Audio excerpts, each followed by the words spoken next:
AP CM చంద్రబాబుకి high court shock ఇచ్చింది. చంద్రబాబు కేసుల ఉపసంహరణలో కీలక పరిణామం చోటు చేసుకుంది.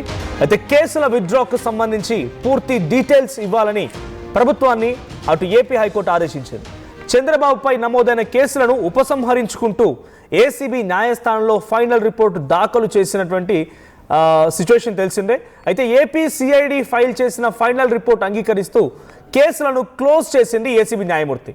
దీంతో క్లోజ్ చేసిన కేసుల ఉత్తర్వులు ఇప్పించాలని ఏసీబీ న్యాయస్థానంలో పిటిషన్ వేసిన మాజీ రైల్వే ఉద్యోగి కొండలరావు అయితే కేసుల ఉపసంహరణ విషయంలో మూడవ పార్టీ అయిన కారణంగా ఏ విధమైన ఉత్తర్వులు ఇవ్వలేమన్నారు ఏసీబీ న్యాయస్థానం. దీంతో ఇదే విషయం పైన హైకోర్టును ఆశ్రయించారు కొండలరావు పిటిషన్పై హైకోర్టు వాదనలు వినింది.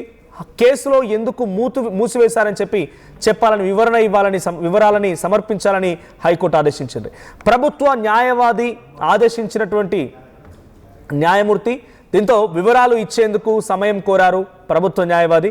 పూర్తి వివరాలు అందించాలని కేసును ఫిబ్రవరి 3వ తేదీకి వాయిదా వేశారు. ఇక ట్విస్ట్ ఏంటంటే గతంలో చంద్రబాబుని ఏ కేసుల్లో అయితే అరెస్ట్ చేశారో, ఏ కేసులు అయితే చంద్రబాబు పైన గతంలో నమోదయ్యాయో ఆ కేసులన్నింటినీ ఏసీబీ వాటిని విత్డ్రా చేసుకున్నట్టుగా ఏసీబీ కోర్టులో సమర్పించింది. సో కొన్ని వాదనలు నడిచాయి. ఆ తర్వాత ఆయన మీద కేసులు మొత్తం కూడా ఉపసంహరించేసుకుంది. మొత్తం కేసులు అంటే మీరు ఏం లేవు, క్లీన్ చిట్టికి ఆయనకి ఏ కేసులు లేవు. అయితే ఆ కేసులు ఎందుకు ఉపసంహరించుకున్నారో వివరణ ఇవ్వాలని చెప్పి కొండలరావు అనేటువంటి ఒక రైల్వే ఉద్యోగి ఏసీబీ కోర్టులో పిటిషన్ దాఖలు చేస్తే ఒక థర్డ్ పార్టీకి వివరాలు మేము చెప్పము, ఒక ఇండివిజువల్ పర్సన్కి మేము చెప్పమని ఆయన పిటిషన్ కొట్టివారేసింది. దీంతో ఆయన హైకోర్టుకు వెళ్ళారు. హైకోర్టులో ఆయన ఎందుకు ఈ కేసులు ఉపసంహరించుకున్నారో తెలియజేయాలని చెప్పి హైకోర్టులో పిటిషన్ దాఖలు చేయడంతో పూర్తి స్థాయి వివరాలు ఇవ్వాలని ఇప్పుడు ఏపీ హైకోర్టు ప్రభుత్వ న్యాయవాది ఆదేశించింది. దీనిపైన ఎటువంటి విధంగా ఉంటుందో చూడాలి. ఎందుకు ఉపసంహరించుకున్నారో ఇప్పటి వరకు కూడా ఎవరికి తెలియదు, $1 మిలియన్ క్వశ్చన్. సో ఆ విషయంలోనే కొండలరావు ముందుకెళ్తే ఇప్పుడు కోర్టు కూడా ఆ పూర్తి వివరాలను ఇవ్వాలని చెప్పడంతో ఇప్పుడు ఒక సంచలనంగా మారింది. మా ప్రతినిధి ఏపీ ఇన్పుట్ ఎడిటర్ కృష్ణమోహన్ ఉన్నారు. కృష్ణమోహన్, సో వాస్తవానికి ఆయన పోయినటువంటి కేసులు, చంద్రబాబు మీద ఉన్న కేసులు, గతంలో ఆయన జైలుకు వెళ్ళిన సిచ్యువేషన్ ఉంది, కొన్ని అక్రమ కేసులు అని చెప్పి గతంలో టీడీపీ చెప్పింది, ఇంకొన్ని కేసులు ఉన్నాయి. మొత్తంగా ఈ కేసులన్నింటినీ ఇప్పుడు క్లీన్ చిట్, దాదాపుగా ఆయనకి ఎటువంటి కేసులు లేవు అనే రకంగా అన్ని ఉపసంహరించేసుకుంది ఏసీబీ. ఇప్పుడు ఆ ఏసీబీని ఛాలెంజ్ చేస్తే ఏసీబీ ఏం సమాధానం చెప్పకపోవడంతో హైకోర్టుకు వెళ్ళారు. హైకోర్టులో ఇప్పుడు ఒక రకంగా చంద్రబాబుకి బిగ్ షాక్ అని చెప్పాలి. ఎందుకు విత్డ్రా చేసుకున్నారు ఆ కేసెస్ని? ఆ కేసుల్లో చంద్రబాబు ప్రమేయం లేదనుకున్నారా? చంద్రబాబు పైన అక్రమ కేసులు నిర్ధారించారా? అసలు ఎందుకు? దానికంటే సినాప్సిస్, దానికొకటి ఒక ప్రొసీజర్ ఉంటుంది. ఎందుకు విత్డ్రా చేసుకున్నారన్న విషయాన్ని మొత్తాన్ని కూడా ఇవ్వాలని ప్రభుత్వ న్యాయవాదిని అటు హైకోర్టు ఆదేశించింది. సో ఇప్పుడు ఏం జరగబోతోంది? సో మనకేదైనా ఐడియా ఉందా అంటే ఎందుకు విత్డ్రా చేసుకున్నారు కేసులు అనే విషయం పైన దాని క్లారిటీ ఉందా? రేపటి రోజున ప్రభుత్వం ఏం చేయబోతోంది విషయం పైన? మన వైసీపీ ప్రభుత్వంలో చంద్రబాబు మీద పెట్టిన కేసులు ఏదైతే దాదాపుగా 18 కేసుల వరకు కూడా చంద్రబాబు మీద వివిధ రకాల స్కిల్ డెవలప్మెంట్ కేసుల దగ్గర నుంచి డిఏలో ఉన్న కేసులు దాకా దాదాపుగా 18 కేసుల దాకా చంద్రబాబు మీద కేసులు పెట్టిన పరిస్థితి. ఒక దశలో ఆయన 73 రోజులు దాదాపుగా జైల్లో ఉండి కూడా వచ్చిన పరిస్థితి. అయితే ఈ ప్రభుత్వం మారిన తర్వాత, కుటుంబ ప్రభుత్వం వచ్చిన తర్వాత ఒక్కొక్క కేసును ఏసీబీ కోర్టు కొట్టేసుకుంటూ వచ్చింది. వాటిల్లో చంద్రబాబుకి క్లీన్ చిట్ ఇస్తూ వచ్చిన పరిస్థితి కూడా మనం చూసాం. దాదాపుగా అన్ని కేసులు చంద్రబాబు మీద నమోదైన కేసులన్నీ కూడా ఏసీబీ కోర్టు పూర్తిగా కూడా దీన్ని కొట్టేసే ప్రయత్నం అయితే చేశారు. ప్రయత్నంలో పూర్తిగా కూడా క్లీన్ చిట్ ఇచ్చే పరిస్థితి. ఎందుకు క్లీన్ చిట్ ఇచ్చారు, కేసులో ఎవరు నిలబడలేదా అనే దాని మీద ఏసీబీ ఎక్కడ కూడా మాకు ఎవరు ఎవిడెన్స్ నిలబడలేదు, నాట్ ఐడెంటిఫైడ్ అనే ఒక చిన్న క్లాజ్ మీద మొత్తం కేసులన్నీ కూడా కొట్టివేసే ప్రయత్నం అయితే చేశారు. ఈ నేపథ్యంలోనే ఈ ఏసీబీ స్థానానికి వేము కొండలరావు, మాజీ రైల్వే ఉద్యోగి వేము కొండలరావు అనే వ్యక్తి ఏసీబీ కోర్టులో వేశారు. ఎందుకు ఈ కేసుల్ని కొట్టేస్తున్నారు, ఈ కేసుకి సంబంధించిన వివరాలు మీరు పూర్తిగా తెలియజేయాలి, ఎందుకు చంద్రబాబుకి క్లీన్ చిట్ ఇచ్చే ప్రయత్నం చేస్తున్నారని. అయితే అప్పుడు ఏసీబీ కోర్టు మీరు థర్డ్ పార్టీ కాబట్టి మీకు దీనికి సంబంధించిన వివరాలు ఇవ్వాలని అవకాశం లేదు, మేము ఇవ్వాలన్న పరిస్థితులు మాకు ఎక్కడ లేవు, అందుకని మేము హోమ్ అని చెప్పిన తర్వాత సో అదే విధంగా కొండలరావు నేరుగా హైకోర్టు పిటిషన్ దాఖలు చేశారు. ఈ రోజు హైకోర్టు తరఫున జగన్ కుమార్ ఈ కేసును వాదించే ప్రయత్నం చేశారు. ఈ కేసులో చాలా గట్టిగా ఆయన ప్రయత్నించే ప్రయత్నం అయితే చేశారు.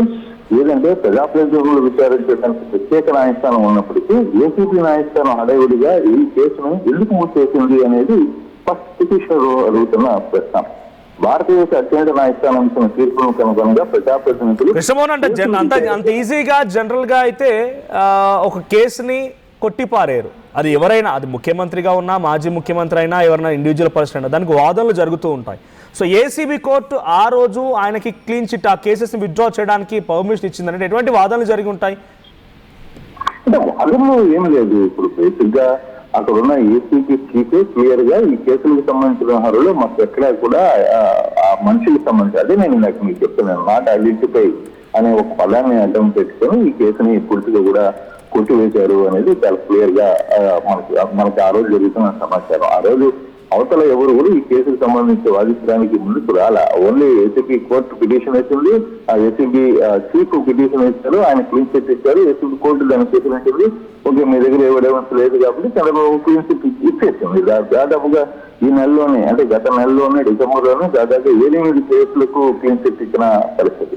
కానీ ఇప్పుడు అదే పిటిషనర్ ఏసీబీ కోర్టును ఆశ్రయిస్తే ఐసీబీ కోర్టు సరిగ్గా రెస్పాన్స్ కాకపోయే నేపథ్యంలోనే అతను తిరిగి హైకోర్టుకి ఆశ్రయించాల్సిన పరిస్థితి వచ్చింది. హైకోర్టులో చాలా క్లియర్ గా వాదనలో చాలా ఆసక్తికరమైన వాదన వచ్చాయి. అయితే ఈ కేసులకు సంబంధించి ఒక ప్రజాప్రతినిధుల మీద ఏర్పడ్డ కేసులు ఏవైతే ఉంటాయో వాటిని హడావిడిగా తీర్చడానికి ఈ కేసులకి అసలు రైట్ లేదు. ఏసీబీ కోర్టు దాన్ని స్వీకరించకూడదు. దీనికి ప్రత్యేకమైన ప్రత్యేకమైన కోర్టు ఉంది, ఆ కోర్టు మాత్రమే విచారించాలి అనేది ఇప్పుడు పిటిషన్ తరఫున న్యాయవాది మాట్లాడుతున్న పరిస్థితి. తమ పరిధి కూడా కాకపోయినా ఏసీబీ న్యాయస్థానం హడావిడిగా ఉత్తర్వులను ఇస్తూ ముఖ్యమంత్రి చంద్రబాబు నాయుడు మీద కేసులు ఉపయోగించారు అనేది ఇక్కడ క్లియర్ గా చెప్తుంటే ఏసీబీ కోర్టు విత్డ్రా చేయడానికి తన పరిధి కాదు. అది కాకపోయినా కూడా ఎందుకు ఏసీబీ కోర్టు అంత హడావిడిగా ఆ న్యాయమూర్తి ఎందుకు ఇచ్చారు అనేది ఇక్కడ పిటిషన్ తరఫున న్యాయవాది హైకోర్టుకి తీర్పు ఇచ్చిన పరిస్థితి. అలాగే ఏపీ సిఐడి కూడానే ఫైల్ చేసిన కొన్ని ఫైనల్ రిపోర్టును కూడా ఏసీబీ న్యాయస్థానం చట్ట వ్యతిరేకంగా అంగీకరించింది అనేది పిటిషనర్ చాలా క్లియర్ గా చెప్తున్నారు. ముఖ్యమంత్రి హోదాలో వేల కోట్ల రూపాయలు దోచుకున్నారనే ఆరోపణలో ఉన్న వ్యక్తిపై గంటల వ్యవధిలోనే కేసులు ముగియటం అనేది చట్ట విరుద్ధం అనేది ఇలా వాదన. సో ఆ విధంగా కొత్త ఇప్పుడు వాదన జరిగిన నేపథ్యంలోనే కేసులు ఎందుకు మూసివేశారో తక్షణం వివరాలు సమర్పించాలని ప్రభుత్వ గవర్నమెంట్ న్యాయవాదికి ప్రత్యేక ఈరోజు హైకోర్టు వాళ్ళకైతే చెప్పింది. సో ఈ సందర్భంలో మూసివేశారు, ఎందుకు మూసివేశారు, ఈ కేసుని తిరిగి ఏం చేయాలి అనే దాని మీద పూర్తి వివరాలు ఫిబ్రవరి 3వ తారీఖు వాయిదా వేస్తూ ఖచ్చితంగా ఈ వివరాలన్నీ కూడా మాకు వివరాలు కలపండి, గవర్నమెంట్ ఎందుకు ఈ కేసును మూసివేస్తుందో క్లియర్ గా చెప్పండి అని చెప్పిన నేపథ్యంలో ఈ కేసు మళ్ళీ కొంత హడావిడిగా తెర మీదకి వచ్చిన పరిస్థితి మనకు కనపడుతుంది. Right, thank you Krishnamohan. So మొత్తంగా ఏపీ సీఎం చంద్రబాబు పైన గతంలో ఏసీబీ నమోదు చేసిన ఆ కేసులన్నింటినీ కూడా స్వయంగా మళ్ళీ ఏసీబీఏ విత్డ్రా చేసుకున్నట్టుగా ఏసీబీ కోర్టులో పెట్టడంతో అటు కేసు అని విత్డ్రాల్ అయిపోయింది. కంప్లీట్గా తనపైన కేసు అన్ని కూడా విత్డ్రా అయిపోయింది. ఇప్పుడు ఆ కేసులు ఎందుకు విత్డ్రా చేసుకోవాలి, ఎందుకు చేసుకున్నారు అని చెప్పి రైల్వే ఉద్యోగి కొండలరావు అనేటువంటి ఒక వ్యక్తి పిటిషన్ దాఖలు చేస్తే ఏసీబీ కోర్టు ఎటువంటి నిర్ణయం ఇవ్వలేదు. అంటే మేము ఇవ్వలేము, అవన్నీ మీరు థర్డ్ పార్టీ అవుతారు, మీకు ఇవ్వము అని చెప్పి ఏసీబీ కోర్టు కొట్టిపారడంతో ఇప్పుడు ఆయన హైకోర్టుకు వెళ్ళారు. హైకోర్టులో సేమ్ రకం పిటిషన్ వేయడంతో ఇప్పుడు హైకోర్టు అడుగుతోంది ఆ ప్రభుత్వ న్యాయవాదిని, ఎందుకు చంద్రబాబు పై నమోదు చేసిన కేసులన్నింటినీ కొట్టివేశారు, మాకు వివరణ ఇవ్వండి, ఆ వివరాలను సమర్పించండి అని చెప్పి ఇప్పుడు హైకోర్టు ఆదేశించింది. మరి హైకోర్టు ఆదేశాలని ఏసీబీ ఎలా తీసుకుంటుంది, దీన్ని ప్రభుత్వం ఎలా తీసుకుంటుంది, మరి ముఖ్యంగా చంద్రబాబు దీనిపై ఎటువంటి రియాక్షన్ ఇస్తారో చూడాలి. సో ఏమైనా అసలు వివరాలు బయటకు వచ్చే అవకాశం ఉంది. మరోసారి దీన్ని ఫిబ్రవరి 3వ తేదీకి వాయిదా వేశారు. సో ఇంకేదైనా జరిగి ఉంటే వాళ్ళ వాయిదాల మీద వాయిదాలు అవుతాయేమో కానీ కేసు వివరాలు అడిగారు కాబట్టి కేసు వివరాలని కోర్టుకు సమర్పిస్తారా, లేదా బయటకు వస్తుందా, లేదంటే ఆ సదరు పిటిషన్ దారుడు కొండలరావుకి అప్పగిస్తారా చూడాలి. సో మీ అభిప్రాయం ఏంటి? చంద్రబాబు తన అధికారాన్ని ఉపయోగించే కేసులు కొట్టిపారేయించుకున్నారా, లేదు నిజంగా తనపైన తప్పుడు కేసులు నమోదయ్యాయి కాబట్టి ఏసీబీ ఆ కేసులను కొట్టిపారేసిందా? మీరేమనుకుంటున్నారు? మీ అభిప్రాయాన్ని కామెంట్ చేయండి. Local to global news at your finger tips, మీ చేతిలో ఒక ఆయుధం. Download R TV app. Media legend Ravi Prakash is back.